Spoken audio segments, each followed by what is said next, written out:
Buenas noches, jóvenes. Bienvenidos de nuevo al pregrado de CUNORI y la Facultad de Medicina. Hoy vamos a seguir con el proceso del aprendizaje con lo que es el tema de hemorragia posparto. Entonces, como ha sido nuestra temática, nosotros compartimos una clase que tomamos de la web y en base a eso vamos a dar la clase. No tenemos derechos de autor, es tomada de ahí. ¿Se mira en pantalla? Sí, Sí, muy bien. doctor. Sí, doctor. Sí, Entonces, doctor. gracias. La hemorragia posparto, pues tiene múltiples definiciones. Nosotros hemos visto cómo la Organización Mundial de la Salud ahora la define como la pérdida total de 1000 ml y con esto, pues sí, realmente lo que estamos haciendo es reclasificando a las hemorragias por parto con tal de realmente poder saber quién sí tiene hemorragia posparto y quién no. Sabemos nosotros que es la primera causa de mortalidad materna y eso es preocupante y en Guatemala mucho más. Entonces, lo importante de tener los factores de riesgo, las definiciones y todo es que podamos detectar y sobre todo poder actuar. Algo que yo realizo una crítica es que de qué nos sirve tener los factores de riesgo, de qué nos sirve tener las definiciones si realmente nosotros no podemos actuar. Entonces, es como soñar y no actuar, ¿no? Entonces, nosotros sabemos que tradicionalmente hablamos hemorragia postparto en un parto 500 ml, en una cesárea 1000 ml. Ahora la Organización Mundial de la Salud dice que son 1000 ml, pero ¿de qué nos sirve eso? Vuelvo a enfatizar. Todo esto es que usted detecte la hemorragia y sea capaz de poder tratar para salvar la vida. Entonces, nosotros hemos visto que la atonía ha ido aumentando con el tiempo porque pues, se hacen más cesáreas y usamos el uso de medicamentos y realmente pues, podríamos decir que la hemorragia posparto puede tener un carácter iatrogénico al nosotros intervenir en lo que sería la evolución de un parto normal. Ellos también hablan de una pérdida masiva de 2000 ml eh, o una pérdida del 50% del volumen en 3 horas. Importante saber que el hematocrito, dependiendo de la literatura, puede aumentar, bueno, el volumen eritrocitario entre un 35 a 25% y el volumen plasmático un 50%. Sabemos que en el embarazo va a haber una anemia dilucional, es decir, hay mayor volumen de sangre, pero es a expensas de mayor plasma. Es decir, aumenta el volumen eritrocitario, pero aumenta mucho más el plasma y eso se hace para que en el momento de una pérdida sanguínea en el parto se pierdan menos glóbulos rojos. También nos ayuda para prevenir los efectos deleterios del embarazo que va a tener como la hipotensión y para poder sustentar lo que es el producto, tanto la placenta, el útero, que sabemos que puede aumentar su capacidad, su flujo sanguíneo entre 600 y 1000 ml. Previo al embarazo son 60 ml minuto. Entonces, eso es vital. Aquí habíamos hablado lo que es la definición, pero aquí estamos hablando de una definición de hemorragia obstétrica masiva.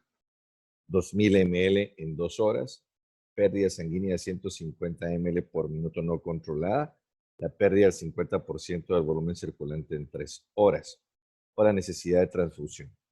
Y aquí pregunto, vamos a responder después en el ejercicio que vamos a hacer post clase. Pero, ¿cómo cuantificamos la pérdida sanguínea? Usted está en la labor de partos. ¿Y cómo sabe cuánto perdió? Preguntaría, ¿usted sabe en el recipiente que tiene la bandeja o el riñón qué capacidad tiene? ¿Ya lo midió? ¿Ya midió cuánta sangre puede absorber una compresa? La respuesta va a ser no. Entonces, ¿cómo podemos cuantificar nosotros la sangre? Partamos por eso. Entonces, toda esta teoría tiene que llevarse a la práctica para poder salvar vidas. Entonces, primero es, eh, ya sabe cómo cuantificarlo y les prometo que la respuesta va a ser no. Entonces, primero que tenemos que hacer es un ejercicio, llenamos nuestro riñón o con el equipo que tenemos en la atención del parto, nosotros vamos a saber cuánto se pierde. Nosotros hacíamos ese ejercicio en el Seguro Social y nosotros el receptáculo que teníamos, medíamos y sabíamos ya pasaba de esto, eran 500 ml y ya dábamos la alerta para hemorragia posparto.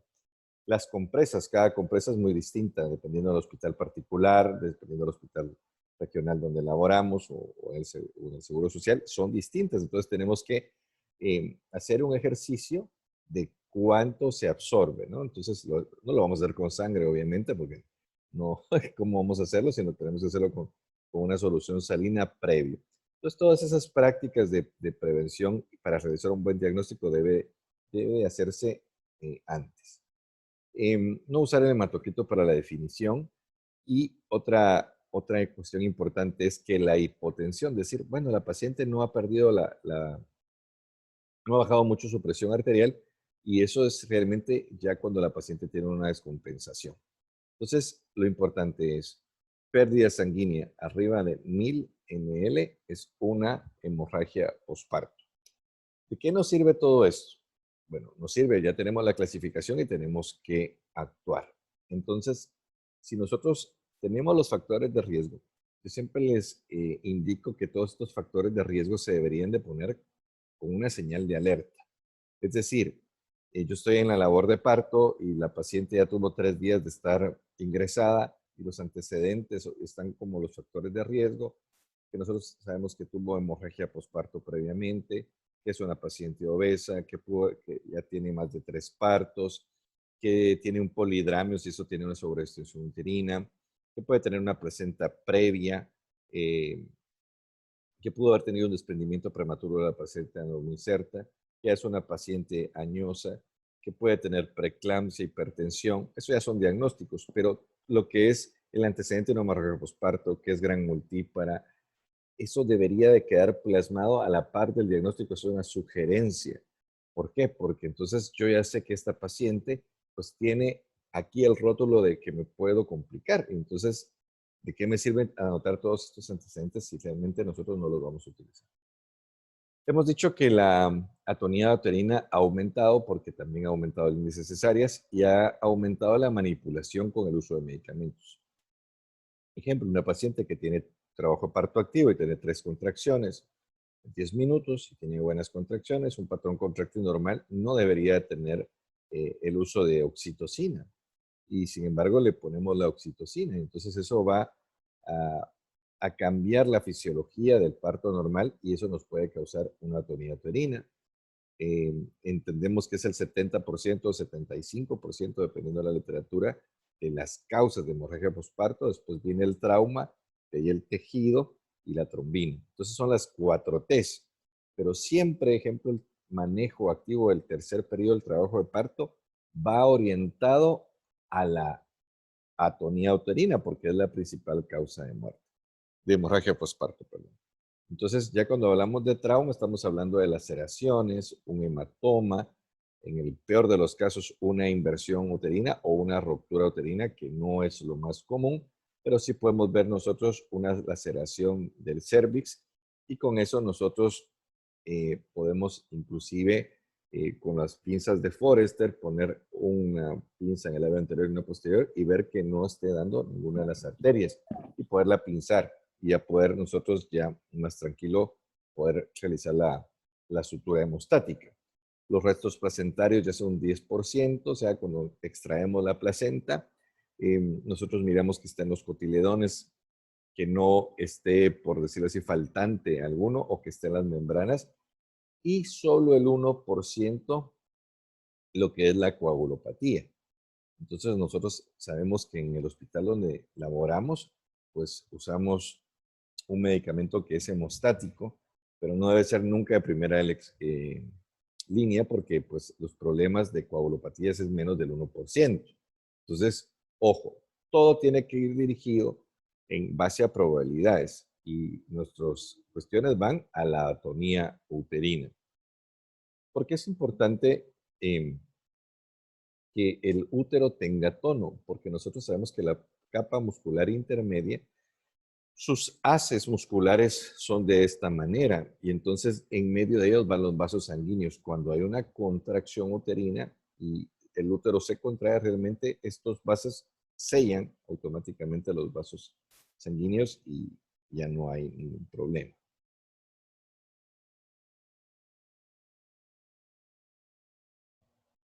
¿Qué nos puede causar un problema de la atonía? El polidramio, ¿verdad? Los AFIS aumentados y con esto van las malformaciones fetales. Ejemplo, un bebé que tenga una atresia del duodeno, pues él no puede deglutir de manera adecuada y se orina y eso va haciendo que haya un polidramio. Los pacientes que tengan hidrocefalia, también los pacientes con anencefalia, pacientes que hemos tenido pues, un parto prolongado o parto precipitado, que son anomalías dinámicas del trabajo de parto, tal vez por el uso inadecuado de la oxitocina. También un parto prolongado se puede dar por una sepsis y eso puede hacer que las contracciones del útero no sean normales, la multiparidad por la sobredistensión y el uso prolongado de la distensión de las fibras musculares, una ruptura prematura de membranas umbilicales, pero sobre todo porque conlleva a una sepsis, un fibroma uterino, pero de gran tamaño. Tiene que ser de gran tamaño. Entendemos que la mayoría de pacientes, entre el 40 y 50% de los pacientes multíparas ya tienen miomatosis uterina, que podríamos decir que puede ser tomado como normal. De hecho, es normal si son pequeños y no causan hemorragia. Pero si los fibromas son tan grandes, pero de un gran tamaño, hablamos más de 10 centímetros y localizados en varios lugares donde no puedan ser capaces de que la contracción cierre las fibras musculares y que puedan dejar de sangrar los vasos. La placenta previa realmente pues no sería una causa de hemorragia posparto, porque la placenta previa es anteparto y durante parto podría ser, pero una paciente con placenta previa pues no se le debería dar un parto normal, pero como aquí estamos hablando de parto y cesárea, quiero aclarar que la placenta previa tiene un factor de riesgo para acretismo placentario. Es decir, una paciente que tiene 3 cesáreas previas y tiene placenta previa aunado, tienen porcentaje del 50% una probabilidad de tener acretismo placentario. Y eso es bastante, 50%. ¿Qué es el acretismo placentario?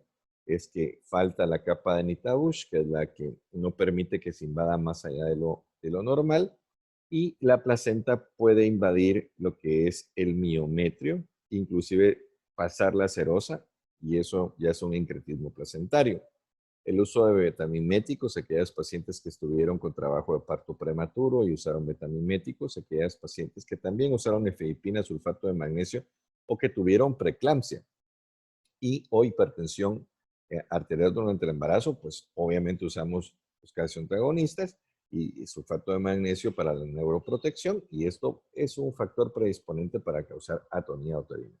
Es decir, toda paciente con estos diagnósticos, usted debería tener ya preparado su equipo para cuando va a tener trabajo de parto y decirle a las enfermeras, señorita, ya tenemos nosotros nuestra oxitocina preparada, ya tenemos nuestra metilorganolina, ya tenemos nuestro misoprostol preparado, porque si tenemos estos factores de riesgo y no estamos preparados, pues no estamos en nada.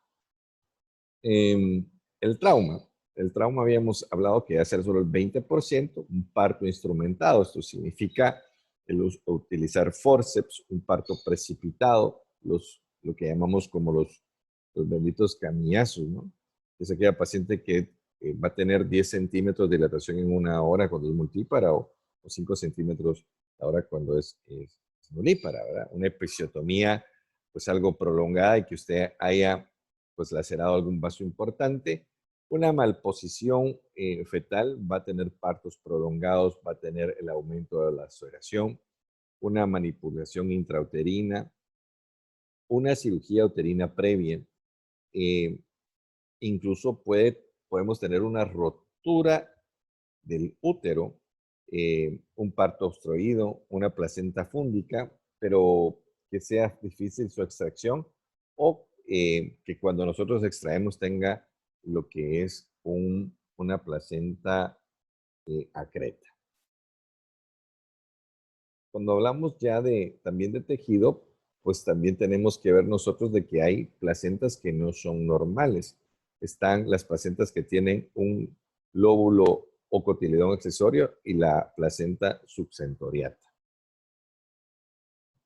La trombina, como lo dijimos, es el 1% de los cásidos, entonces no debe de ser nuestra prioridad como tarea. Por eso llevamos la cuestión del tono, lo que es el trauma, lo que es el tejido, y de último ya tomamos lo que es la trombina. Y aquí pues no lo vamos a leer, pero está muy claro. Doctor, pero ahí dice abajo desprendimiento prematuro de placenta normicerte. ¿Qué tiene que ver eso con la trombina? Pues, o sea, no era de la placenta. Sí, pero a veces la paciente puede perder tanta sangre en ese espacio que puede consumir todos los factores de la coagulación y tener una coagulación intravascular diseminada. Incluso hay un útero que se llama útero de Courvalier o de Courvoisier, que la sangre se mete en el tejido y lo va disecando del útero. Y usted cuando abre el peritoneo va a ver un útero de color morado y ya fue infiltrado por la sangre y esas fibras musculares ya no van a ser capaces de poder contraerse. Entonces, todos estos factores se interrelacionan, no son aislados. ¿Cuál es el manejo? Primero, la prevención.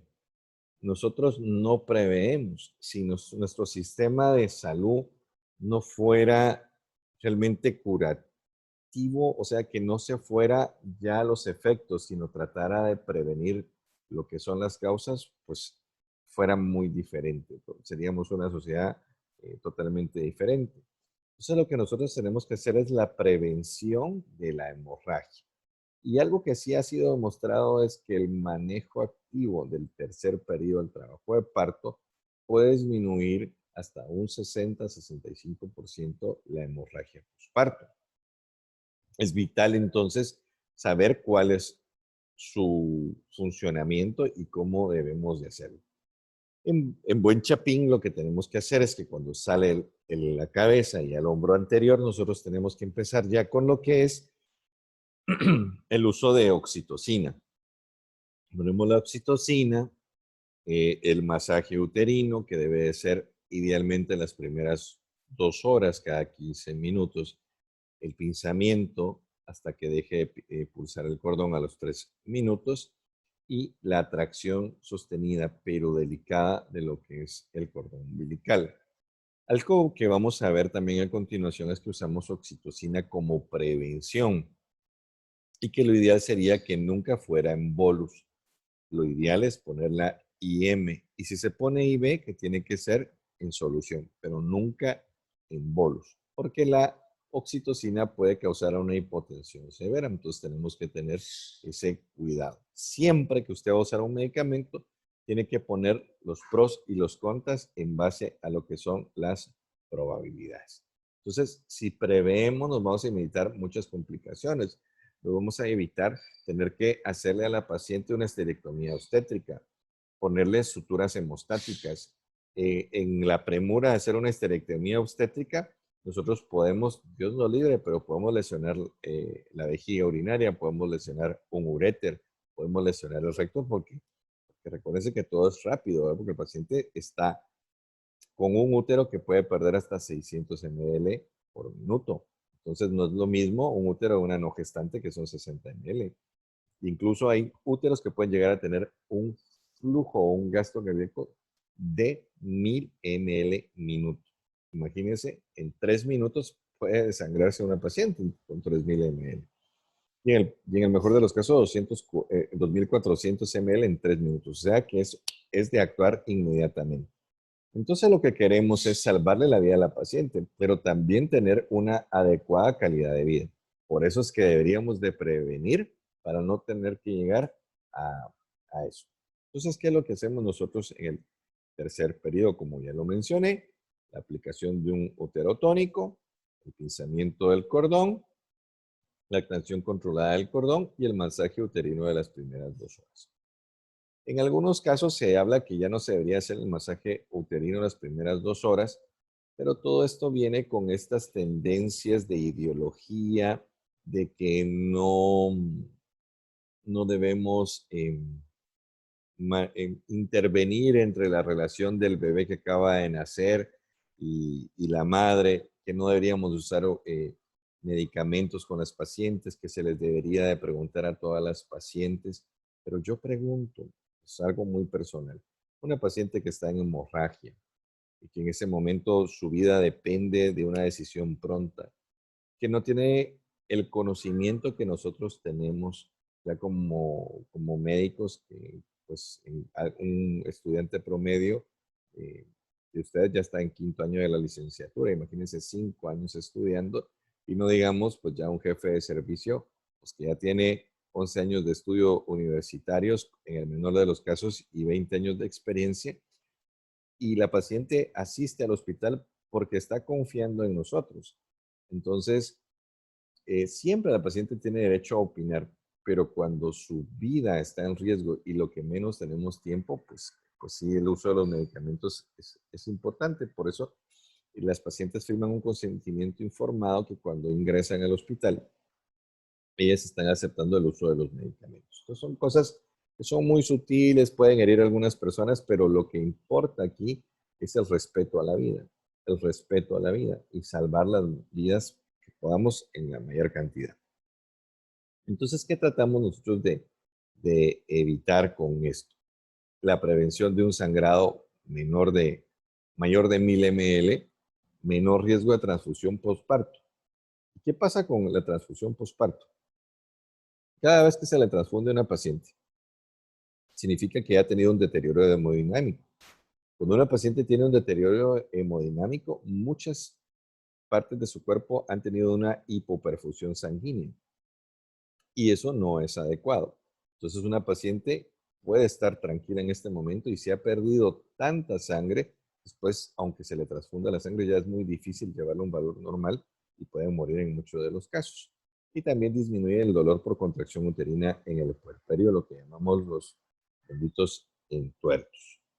Entonces las recomendaciones, en ese momento, estamos hablando de ya un par de años, eran 10 unidades intramusculares de oxitocina, el uso de 5 de esas unidades endovenosas dada en 1 a 5 minutos, nunca en bolos, lo aclaramos, el uso de 20 a 40 unidades en 500 a 1000 cc hora y en cesárea en infusión, pero está no indicado lo que es el bolus. Aquí una recomendación un poco más actual, pero siempre evitamos el uso en bolus. Entonces, las conclusiones ya las hemos dicho acá, solo las están ellos volviendo a verificar. El pinzamiento del cordón es una buena técnica, pero siempre esto es algo muy particular. En el ejemplo, cuando yo estoy atendiendo un parto, ya sea cesárea o un parto eutóxico, le comento a mi equipo, vamos a ir viendo cómo va solucionando todo. Si la paciente es evidente que presenta una hemorragia masiva, pues yo tengo que actuar lo más pronto, ¿no? No puedo permitir que la paciente pierda 3000, 4000 centímetros cúbicos de sangre con tal de pinzar el cordón porque va a tener un efecto positivo para el bebé. Entonces, nosotros entendemos que la vida es un proceso dinámico y que nos basamos en base a probabilidades. Nuestra mente tiene una capacidad bajo el estrés o no estrés de poder en milisegundos ver todas las probabilidades que tenemos y cómo tenemos que actuar. Hay personas que son no doctores o que son psicólogos o algún movimiento nuevo que trata de, de meter ciertos pensamientos, ¿verdad? Entonces, que no hay que usar la perilla, que no hay que usar medicamentos. Son respetables sus opiniones, pero nosotros nos basamos en la evidencia científica, en la objetividad. Sin embargo, muchos de estos movimientos han ido a la Organización Mundial de la Salud y meter sus tendencias como algo positivo y se ha cambiado. Miremos lo del aborto. Lo del aborto, ¿verdad? Nosotros en Guatemala no es legal. Sin embargo, en otros países es políticamente aceptado y la tendencia es eso. Nunca es, o sea, como médicos, creo que nosotros tenemos una cultura de salvar a las personas. Es cierto que se puede, cada quien tiene la opción de decidir sobre su cuerpo, totalmente de acuerdo, pero estamos saliendo un poco del tema, pero como docente, pues es importante esto. Entonces, ¿qué quiero decir con eso? Es importante que cada quien decida sobre su cuerpo, sí, totalmente. Entonces, la mujer decide en el caso de un aborto sobre la vida del niño que está dentro, pero el niño no tiene la capacidad de decidir. Al niño no se le da la capacidad de decidir. Entonces, ¿dónde está que estamos dándole la capacidad de decidir a cada persona? Entonces, esas son falacias que se usan. Igual va a llegar mucho momento que van cambiando ciertas cosas. Lo que trato de decir es que no todas las políticas de salud son adecuadas porque las políticas las crean los políticos para crear ciertos fines. Entonces, incluso hasta la cuestión de la hemorragia. Entonces, ¿qué hacemos aquí? La atracción del cordón. Aquí sí no hay nada de política, aquí sí son datos basados en evidencia científica. Es mejor. Miren la posición de la mano. Entonces se va comprimiendo y se va extrayendo. En lo personal, nosotros usamos lo que es la maniobra de Creté. Yo lo que hago es que con mi mano voy a contraer la parte del fondo uterino y tracciono para que vaya desplazándose y ayudando a la contracción. Eso es algo que uso en lo personal. Em, Esto es importante, no vamos a decir en el hospital que elaboramos, pero yo les diría. Miren lo que dice aquí. Manejo inicial, kit de emergencia. ¿Dónde está el kit de emergencia? ¿Usted conoce el kit de emergencia que tienen en la labor de parto del hospital? La respuesta va a ser no, no lo conoce. ¿Y por qué? Porque no se lo han enseñado. Y lo primero que harían hacer los doctores o los residentes es, aquí está el kit de emergencia. Cuando tengamos una emergencia usted por hemorragia posparto, vamos a hacer eso. Cuando tengamos una emergencia hipertensiva, vamos a hacer esto. Cuando tengamos un problema de citocidosis diabética, vamos a hacer esto. Y eso no se da, se debería de dar y los invito a que cuando ustedes tengan la oportunidad le hagan. Entonces, lo primero que tengo que hacer yo, si tengo ya los factores de riesgo, la paciente ya probabilísticamente me está diciendo que va a pasar esto. El trabajo dinámico del parto está evidenciando que va a tener una hemorragia posparto y no tengo el kit. Entonces, todo esto me está avisando y lo que no tengo es tiempo. Entonces, si me falta el tiempo, imagínense ustedes decirle a la enfermera, como lo usamos en el hospital, ¿será que me puede traer oxitocina? ¿Será que le puede pedir aunidosis? ¿Será que me puede pedir metilergonovina? ¿Será que puede pedir misoprostol? Todos estos medicamentos deberían de estar en un kit de emergencia en la labor de parto, en sala de operaciones. Si algo no, es un kit de emergencia, seguro que no está. Y si está, usted no lo conoce. Y si no lo conoce, entonces ¿de qué nos sirve que esté ahí? Porque si usted no lo conoce, lo desconoce. Entonces, a eso es a lo que vamos. Lo último que ponen aquí es el manejo quirúrgico. Pero miren, en la prevención, nosotros podemos prevenir las transfusiones sanguíneas.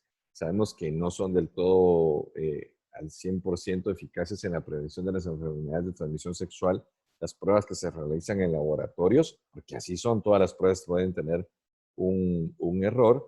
Imagínense transfundir a una paciente que pueda hacer una reacción alérgica, lo que es la anafilaxia, o que la paciente pueda ser infectada por una enfermedad de transmisión sexual, no voluntariamente, sino como una prueba diagnóstica pueden fallar y no detectarlo. Entonces, lo mejor sería no.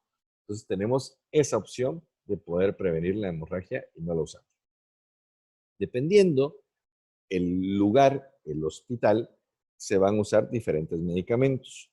Nosotros aquí estamos muy de acuerdo con esto y sobre todo con la ética. No voy a hablar de otros medicamentos por cuestiones éticas y que no queremos tener problemas con casas de farmacéuticas, pero nosotros debemos usar primero, en el hospital donde estamos, la oxitocina, la metilergonovina y el misoprostol. ¿Tienen efectos secundarios? Por supuesto que tienen efectos secundarios, todos, incluso los que no estoy diciendo aquí, que son carísimos, pero que creo que no son la mejor opción en el lugar donde estamos con las necesidades económicas que estamos. Entonces, lo primero que debemos hacer es pedir ayuda, pero inmediatamente lo que dijimos es hacer el diagnóstico. ¿Cómo vamos a hacer el diagnóstico si nunca hemos medido cuánto se pierde de sangre? Aquí no es de tantear, aquí es de poder determinar y clasificar. Ponemos oxitocina, su vía sanguínea que ya la debe de tener. Abrimos la vía aérea, damos masaje uterino pero constante, pero lo que estamos dando el masaje uterino estamos haciendo el diagnóstico. Bueno, tiene buen tono, entonces si tiene buen tono, pues no es eso. Entonces puede haber una rasgadura, puede haber un cotiledón o será una cuestión de la coagulación. Ahora, no tengo tono, entonces, y el útero no tiene el globo de seguridad de Pinar, que es el útero contraído que nos da la tranquilidad que está la paciente con sus vasos sanguíneos bien, ¿de dónde vendrá la hemorragia? Entonces, pero todo esto es en segundos, ¿verdad? Y miren que en el número 7 nos ponen a identificar lo más pronto posible la causa de hemorragia postparto. Yo les diría que eso es desde que usted empieza a hacer el manejo activo y usted está haciendo el masaje. Por eso es que a diferencia que como ustedes lo miran, colocan la mano así para el masaje uterino, yo sugiero, es algo personal, en la mano así, porque con eso usted puede ver en el mismo momento que está dando el masaje, está evaluando el tono, el tono. Y como es la primera causa, usted mira que hay un buen tono, entonces su mente empieza a decir, bueno, tal vez hubo una rasgadura o la episioto, pues sí la hice muy prolongada, o tal vez se fueron o se rasgaron, se rasgó el cervix. Usted entonces ya está pidiendo ayuda y pide unas valvas para poder ir a ver qué es lo que está sucediendo. Si usted ya tiene tono, pues ya descarta eso, que es el 70%. Si usted no tiene tono, pues oxitocina, por favor, metilergonovina y misoprostol.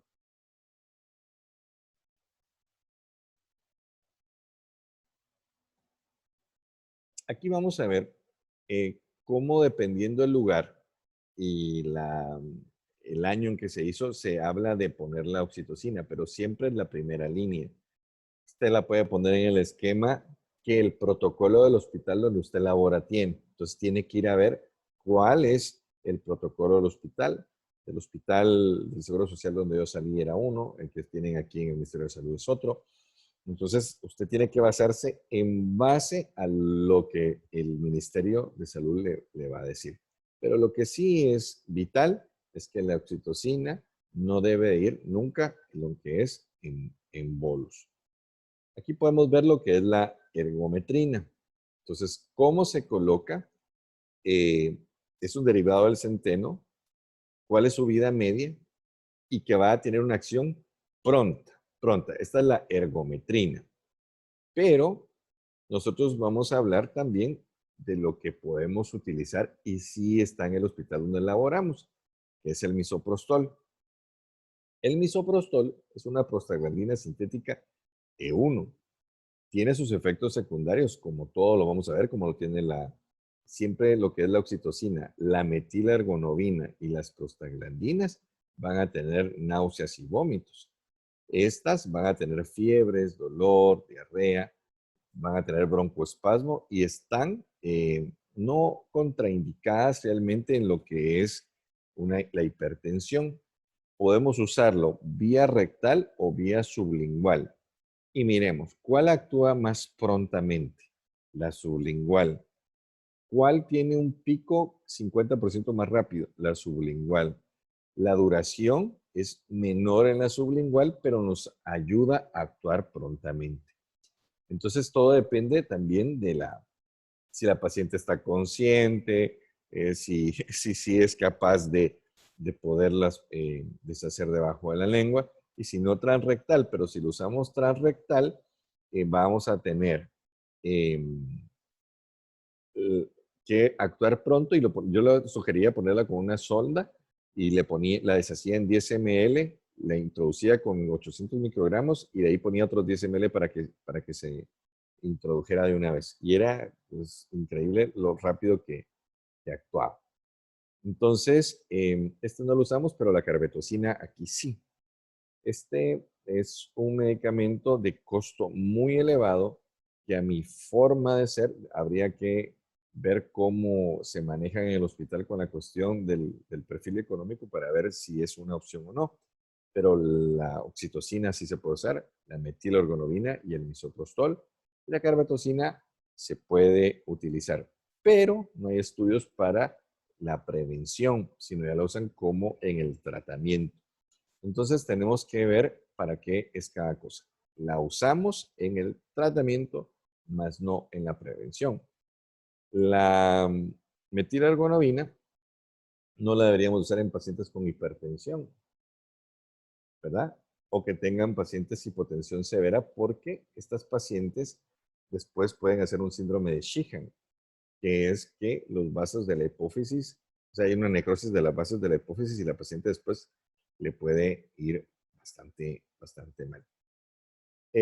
Este ácido em, se ha usado, pero ojo, lo deberíamos de usar en pacientes ya como la última línea y cuando pacientes no responden a ninguno de los tratamientos anteriores, pero su eficacia realmente no va a disminuir la mortalidad.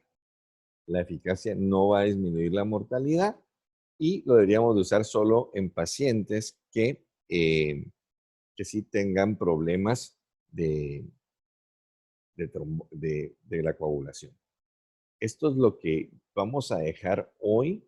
Mañana vamos a seguir con el tratamiento. Voy a explicar lo que es la cuestión de los balones, la hemostasia, la cirugía, histerectomía obstétrica que vamos a hacer. Ahorita voy a dejar de compartir y vamos a finalizar ahorita y hago un nuevo enlace para tener ya nuestras preguntas.